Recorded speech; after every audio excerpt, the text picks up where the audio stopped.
I want to share with you guys something that God was talking to me about recently today. Give us this day our daily bread.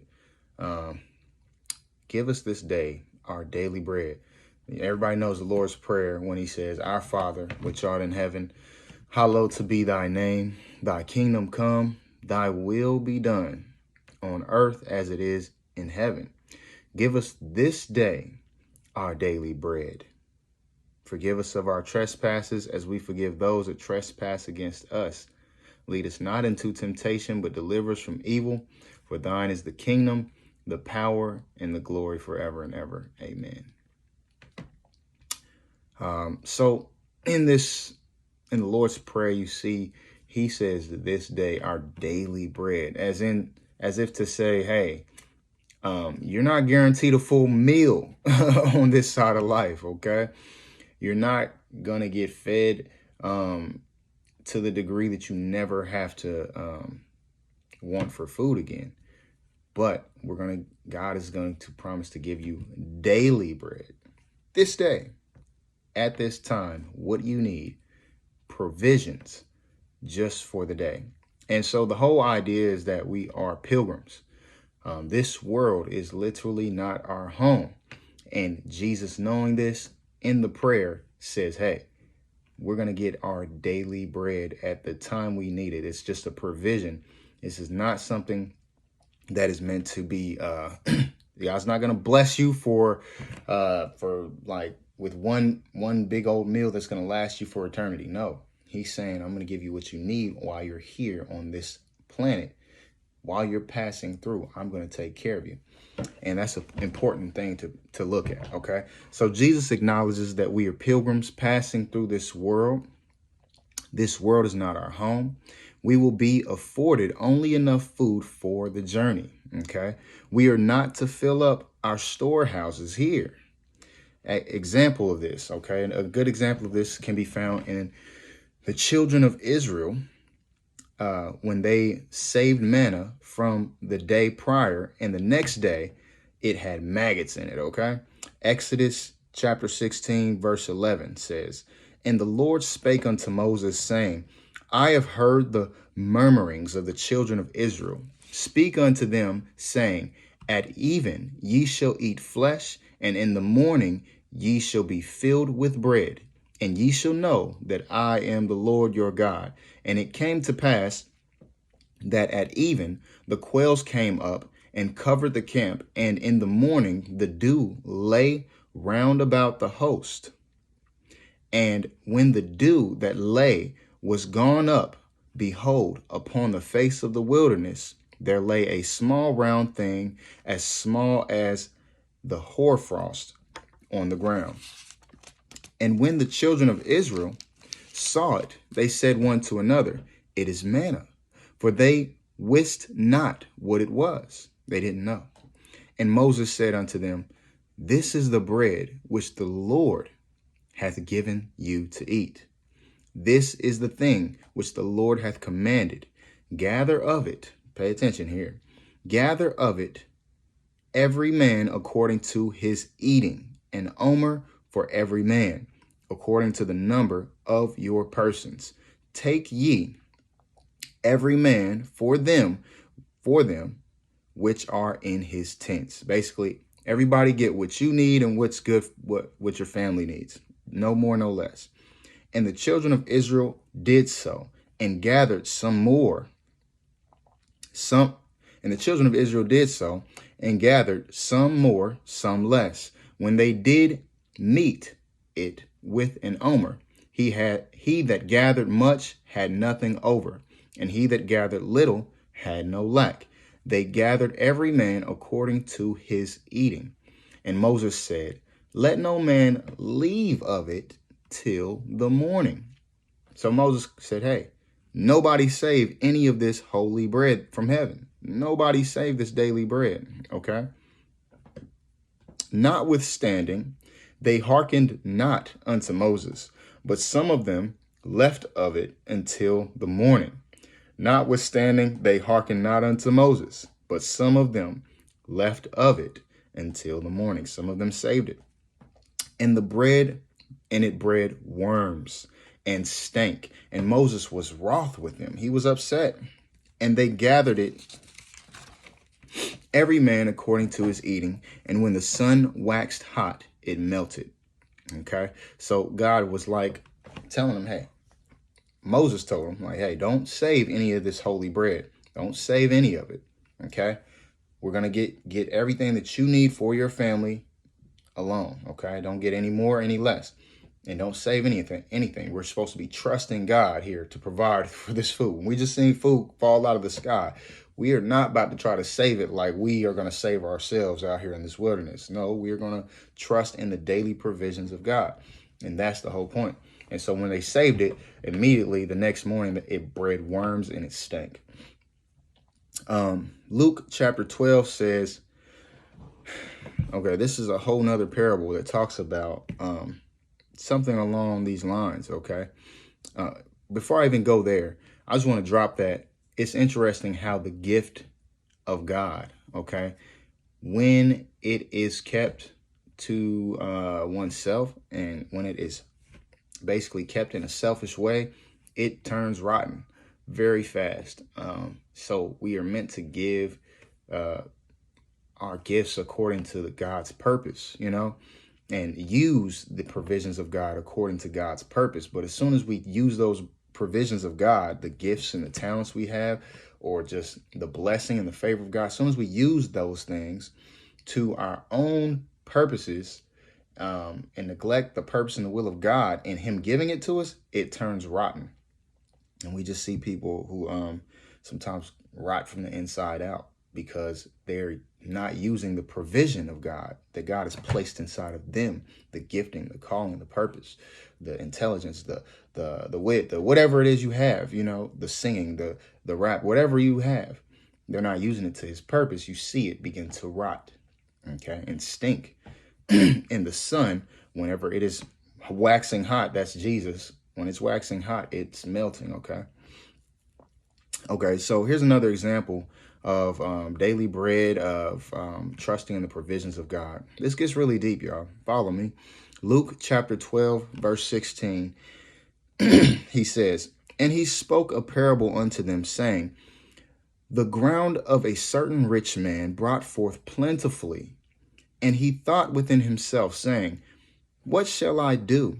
Because I have no room where to bestow my fruits. And he said, this will I do. I will pull down my barns and build greater ones, and there I will bestow all my fruits and my goods. And I will say to my soul, thou hast much goods laid up. Thou hast much goods laid up for many years. Take thine ease, eat, drink, and be merry. But God said unto him, thou fool, this night thy soul shall be required of thee. Then whose shall those things be which thou hast provided? So is he that layeth up treasure for himself and is not rich toward God. And he said unto his disciples, therefore I say unto you, take no thought for your life, what ye shall eat, neither for the body, what ye shall put on. Okay, and we're going to keep reading there because there's a whole part there we're going to talk about. But real quick pause. You see this man who had extra stuff. He was being blessed, you know, with a great amount of provision, from God. And he was creating storehouses. He's like, what am I going to do with all this extra stuff?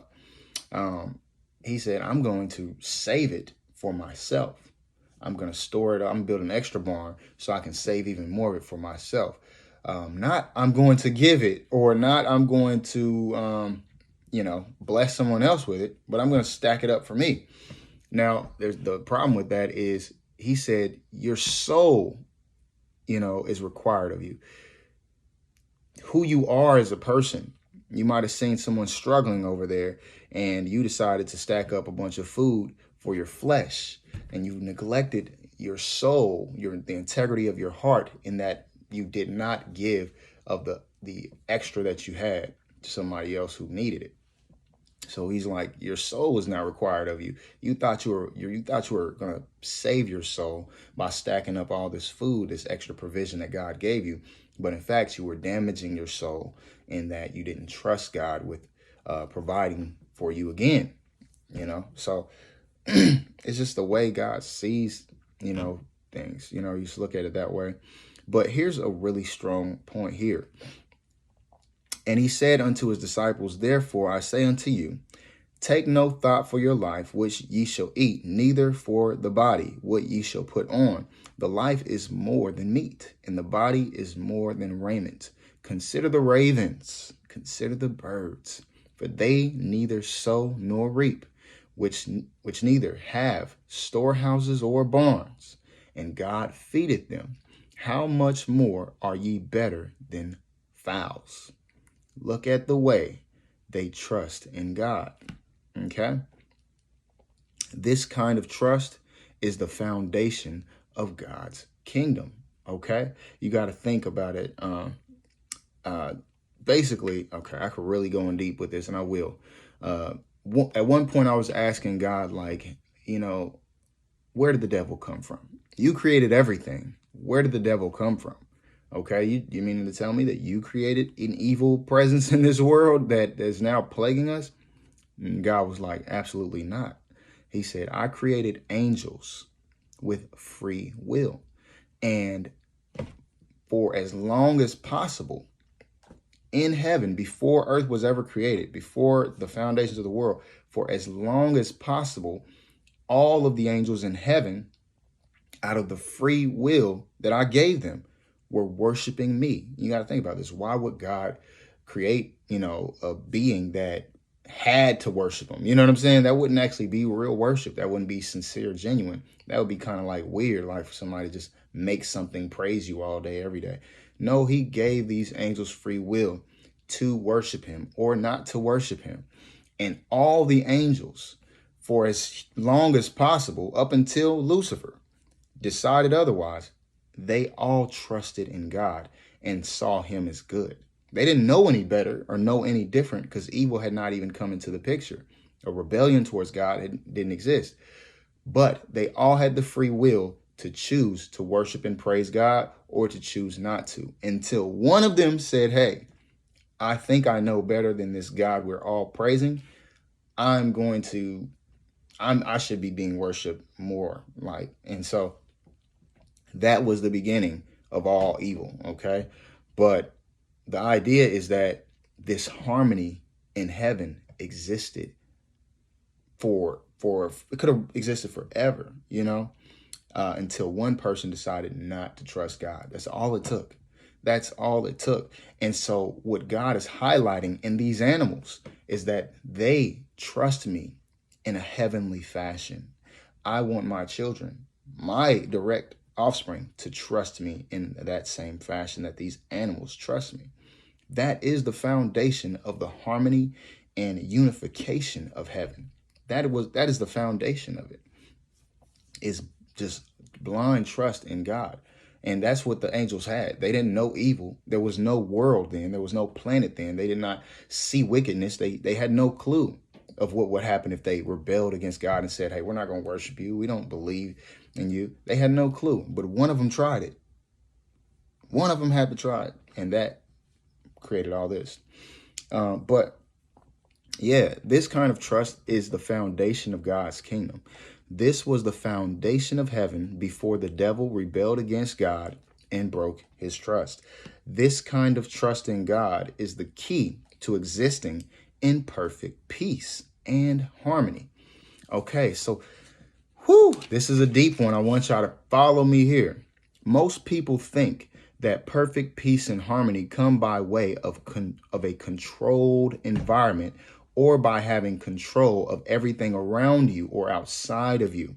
Notice, however, that Jesus is saying that the animals who are subject to great changes and all sorts of adversity have found perfect peace by way of their trust in God. So here's the contrast here, okay?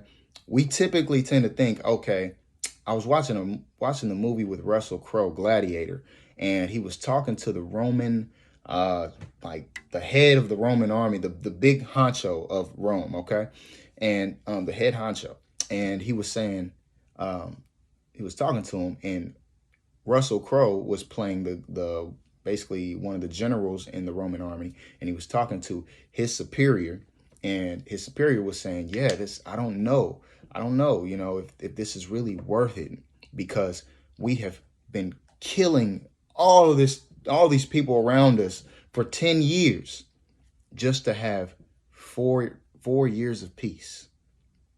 For 10 years, we've been controlling our environment and just slaughtering people just so we could have these 4 years of peace."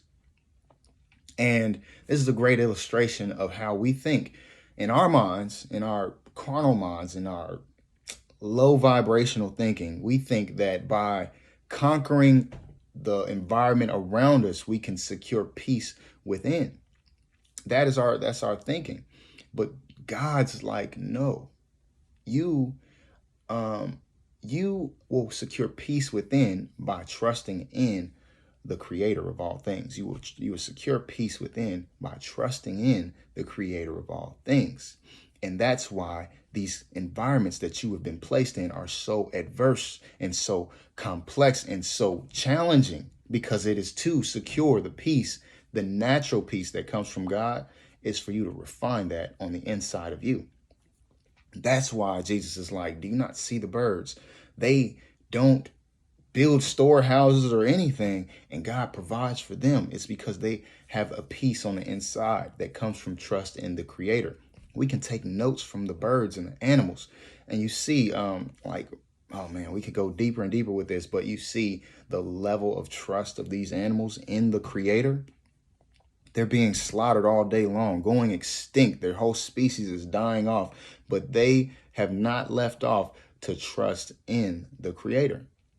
And the peace that's on the inside of them, the perfect harmony and balance that's on the inside of them, we miss it because our definition of peace and perfect harmony is controlling everything around us.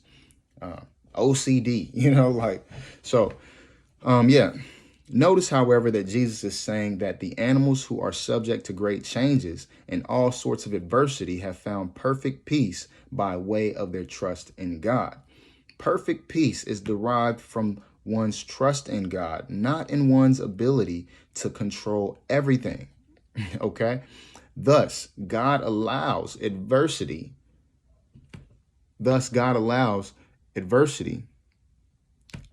Of the world around us to shake us to the core so that we might refine the perfect peace of God within us. Cleanliness is next to godliness. This is a saying, but this saying is most true when referring to the cleanliness of the heart. Okay. I want to quote to you Psalm 16. And it's basically, I like to call this psalm the beauty of our beatdown, because God is refining the perfect peace of himself inside of us as his children. And this psalm illustrates that. King David said, "Preserve me, O God, for in you I put my trust. O my soul, have I said to the Lord, yes, you are my Lord. Apart from you, my worth is zero, nothing more. As for the saints on the earth, the ground floor, they are the excellent ones, in whom I adore. Their sorrows will be multiplied, who hurry after any other god. Their drink offerings of blood I won't submit, nor will I take up their names upon my lips. Lord, you are the portion of my inheritance and my cup. You maintain my lot. You preserve my luck. The lines have fallen in pleasant places. I have a good inheritance, a good elevation. I will bless the Lord. Yes, I will make sacred, who has given me counsel and recommendation. My heart also instructs me in the night seasons. Before me, I have set the Lord my leader. Because he is at my right hand, I won't be moved either. Therefore, my heart is glad and my glory rejoices. My flesh shall also rest hopeful. For you, O Lord, won't leave my soul in Sheol. Neither will you suffer your holy to see corruption, but you will show me the paths of life. In your presence is the fullness of great delight. At your right hand are pleasures forevermore. And so you see the dynamic of that psalm and how it points to trusting in God and how God is grooming us to trust him in a deeper way. And that is where our peace is. And David's just like, hey, I got a good inheritance, yo. Like, even though all this bad stuff might be happening to me, I know that the true saints of the earth are on the ground floor and they are trusting in God, even in their fallen state, even in their trampled state, even in the worst of conditions. They are being perfected on the inside with the promise of God's goodness. And that is the source of all true peace and harmony. Not in conquering everything around you, not in killing everything around you, not in that totalitarian mentality. Okay. So we're gonna keep going here. Thus, God allows adversity. Okay. Cleanliness is next to godliness. We've already been there. No amount of cleaning, okay, can ensure a person a clean heart. However, Jesus plainly states that to the pure, all things are pure. Jesus didn't say that. That's actually in, it's not Jesus who said that, but it was in Titus that was said. And I believe that's something from Paul. But one of Jesus's disciples, right? One of the people that come from Jesus was like, hey, unto the pure, all things are pure. And we're going to read that verse later here. But Matthew 23:23 says, now here Jesus is just like, hey, this whole totalitarian mentality, this whole let me conquer everything around me so that I can be cool mentality, this whole, this thing of not trusting God with my perfection. You know what I'm saying? Jesus like, let me hit this on the head. Let me get at you right now about this. And he's talking to the Pharisees and Sadducees about it. Like, y'all got it backwards. Y'all aren't trusting God. Y'all are trusting in your own ability to perfect yourselves. And here's the problem with that. So Matthew 23:23 says, woe unto you, scribes and Pharisees, hypocrites, you guys who are studying the law religiously, for ye pay tithe of mint and anise and of cumin, and have omitted the weightier matters of the law, judgment, mercy, and faith. Now, cumin, mint, and anise, these are all aromatic fragrances and herbs that they basically, they want to smell good, look good, be clean on the outside, okay? You guys are making sure to show God how clean you are outwardly and how good you smell outwardly and putting all these fine scents into the air. But you guys are completely ignoring the real important things of the heart, because you're trying to look good outwardly, but you're forgetting that cleanliness starts on the inside and then it works its way out. So Jesus says, these ought, you guys, the weightier matters of the law, judgment, mercy, and faith, these ought ye to have done, and not to leave the other undone. Ye blind guides, which strain at a gnat and swallow a camel. Woe unto you, scribes and Pharisees, you hypocrites! For you make clean the outside of the cup and of the platter, but within are all full, they are full of extortion and excess. Thou blind Pharisee, cleanse first that which is within the cup. Cleanse that which is within the cup and platter, that the outside of them may be clean also. Okay. Titus 1, he says, unto the pure all things are pure, but unto them that are defiled and unbelieving is nothing pure, but even their mind and conscience is defiled. They profess they know God, but in works they deny him, being abominable and disobedient, and unto every good work reprobate. And in this book of Titus, he was referring to a couple guys who, they were just really domineering with the grace of God. Like, you know, they had this totalitarian mindset of we know perfection. We are going to regulate what the grace of God is, and we're going to impose our standard onto others.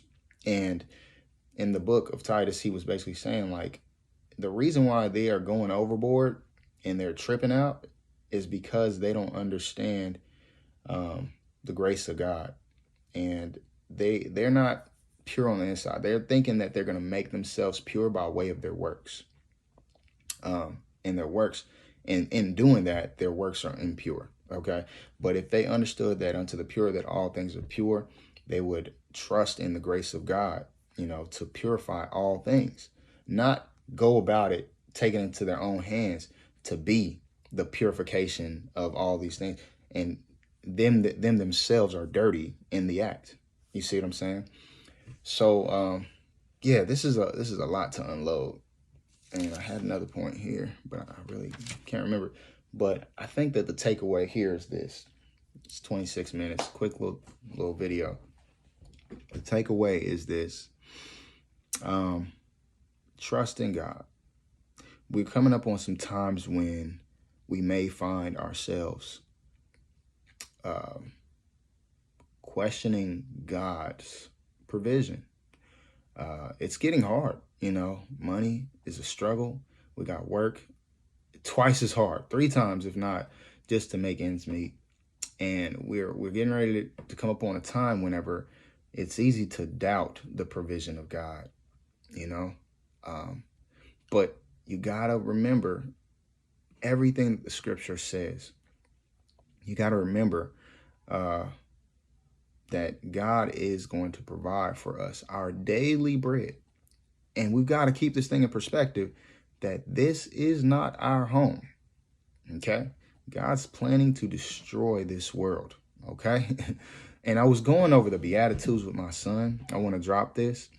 And in the Beatitudes, Jesus is on a mountain and he's talking to all these people. And he's saying, hey, blessed are the poor in spirit. Blessed are they that mourn. Blessed are the meek, you know, for they will inherit the earth. Blessed are you when men revile you and persecute you and speak all sorts of evil against you falsely for my name's sake. For great is your reward, for so did they also the prophets who were before you. Great is your reward in heaven. Rejoice, be exceedingly glad. And I was talking to my son. I was like, son, what is the definition of blessed? Like, how do you know that you're blessed and favored by God? And I was like, you know, most people think that when you have everything going your way, when you don't have any opposition, whenever you're winning, you know, winning in life, you know what I'm saying? You got the money, you got the cars, you got the clothes, you just ballerific, like it's all terrific, like Kanye West said. Whenever that's going on, then you are blessed. That's how you know that you have the favor of God. But I was like, son, what does the Bible say how you know you're blessed? Who did Jesus call blessed? He said the total opposite of everything that the world typically thinks is blessed. This is a message to a lot of prosperity preachers who, you know, flaunt the material prosperity as a sign of their blessing and favor from God. This is contrary of what the Bible is saying and what Jesus said is blessed. He said you're blessed when you're mourning. He said you're blessed when you're hungering and thirsting for righteousness. Like you want the right, you are not being justice. There's no justice to you. And so you hunger and thirst for what is fair because you've suffered what is so unfair. He said that's when you're blessed. You're blessed when you're poor in spirit, when you're down in heart, for you'll be comforted. So it's like Jesus is telling you, like, basically everybody who's taking an L right now is actually been favored by God. Everybody who's taking big L's is really favored by God. And the reason for that is because the world is turned upside down. And I told my son, I was like, Satan is the prince of this world. He didn't say God is the ruler of this world. No, it doesn't say that anywhere in the Bible. It says Satan is the prince of this world.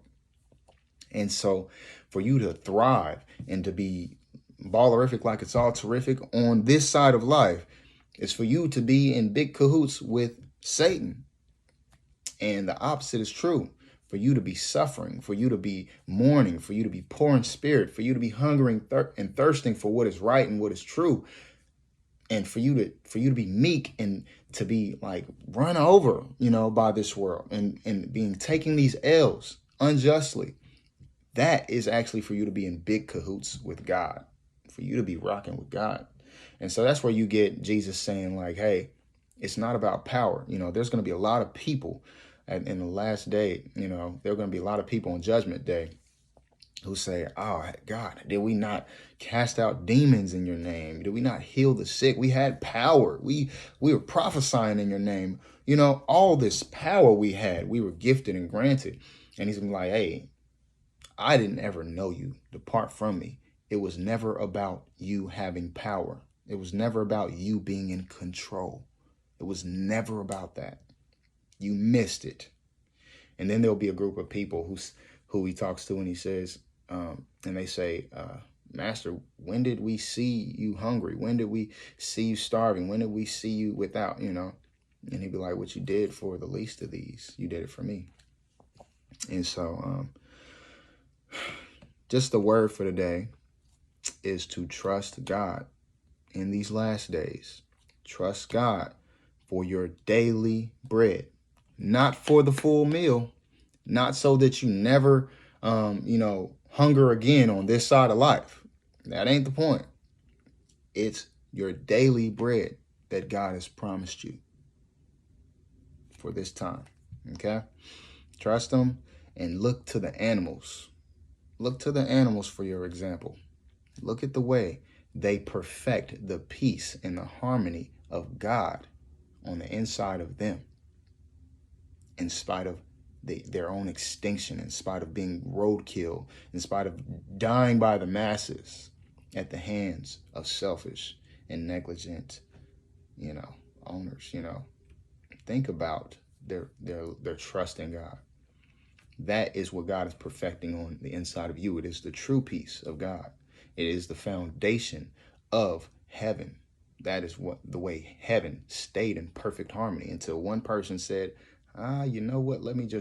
I don't believe that God is God. I don't believe he's good. Okay. And then for those who are overly religious and like overly oppressive with God's commandments and his scriptures and not acknowledging the grace of God, throwing the stone, throwing punches, throwing punches before Jesus has even thrown a punch. Jesus literally has said, hey, I'm not throwing any punches. I'm dying for the forgiveness. I'm dying for man to know they are forgiven. And I'm going to not eat and I'm not going to drink and I'm going to fast until judgment time, until that day. He's literally fasting, He's not in survival mode or fight back mode. No, he's like in prayer mode, like hoping and praying and waiting for men to change to his will, to see the grace of God. But people will miss the grace of God if you just take it into your own hands and start knocking people out when they do you wrong. You're not following Christ. And so for people who are like persecuting others for, for the strictness of the law, thinking that they're making themselves clean, and trying to control others, you're missing the grace of God. You're missing the mission and the purpose and the meaning of God. And you want to come out of that because that's not God's way. It's not God's way. God's way is trust. It's trust that's perfecting peace on the inside of you so that peace may permeate through everything else. That's the word for today. God bless you. I hope this helped you in a major way. And keep the faith. Stay strong. Much love, peace, and blessings. Stay prayed up, y'all.